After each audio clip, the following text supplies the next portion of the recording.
in some countries, sport is like the national pastime. That's But in true. the Philippines, some might say that pageantry is the pastime. That's true. You know what? In the Philippines, we have pageants all over the places.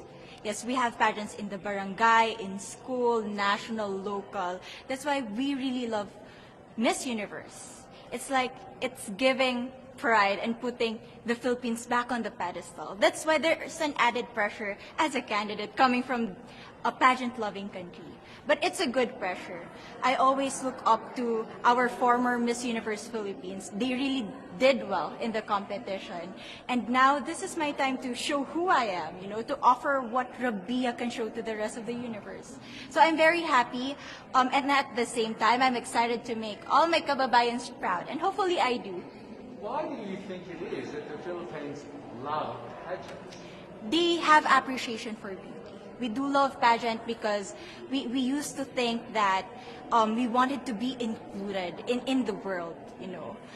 I have to be honest, in the Philippines, my skin color used to be not the standard of beauty. I was obsessed whitening my skin because these are the kinds of beauty queen we see on the mainstream. But things were different now. That's why I'm very proud to be a morena. In the Philippines, we call it morena. It's brown skin girl. And to be able to represent, my color, my identity as a true Filipina. Tell me about your journey to being crowned Miss Philippines. That, in a world that, in a country, I should say, that loves pageants. That must have been a very intense process. Tell me about, your journey to being Miss Philippines. Well, my journey was crazy. You know what? I started to be a dark horse. Nobody noticed me. Nobody knows I was in the competition up until the preliminary and the coronation night. And when I won, I received different comments. Of course, there were people who didn't expect me to do well, who think that I cheated. That's why I need to redeem myself in Miss Universe. I really need to do well in this competition. And the thing is, I love pressure. I love criticism. I get better every day with that. You tell me I cannot do that, I turn to you and I'm going to say that, no, I can do it for myself. Good for you. So how does it feel then to be on the global stage? How do you feel to be here in this moment, right now?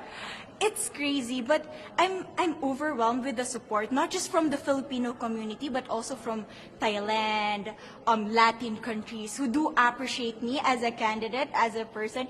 It motivates me that I am beautiful, I can offer so much in this world, and when somebody believes in you, it gives you that extra energy to really do well and perform well.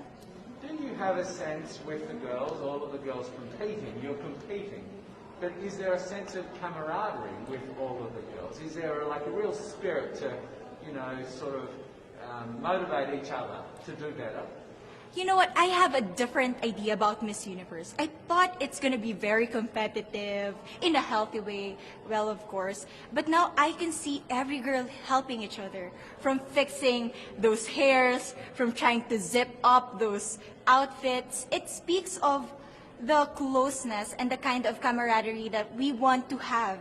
The goal of Miss Universe is not just to crown one girl, but also to build a genuine and long-lasting friendships among us.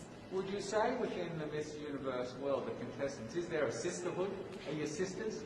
There is sisterhood. I can say I was able to talk to different representatives from different backgrounds, different cultures. And despite our differences, there's so much to be highlighted in what binds us together. And that is because we want to empower women. We want to have our advocacies. We want to speak for the things that we love. And that's a celebration of women and the beauty that we have.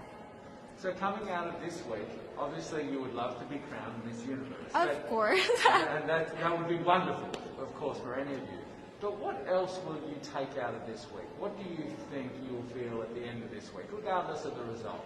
How will you be a different person? It's the growth and the development that I was able to have during preparing for this journey. I will be honest, there was a moment that I lost my identity. because I was put under pressure. I was in that position in which I feel like I'm not good enough. I'm not a good representative of my country, but I was able to bounce back stronger. And if I was able to do that for Miss Universe, I will be able to do that in life. That is my greatest takeaway from Miss Universe.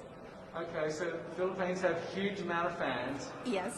I want you to give us a little bit of a message to the fans here and at home. But send a message. What would you say to all the fans in the Philippines? To all my fans from the Philippines and from all over the world, maraming salamat po. Thank you so much for loving me and for believing in me.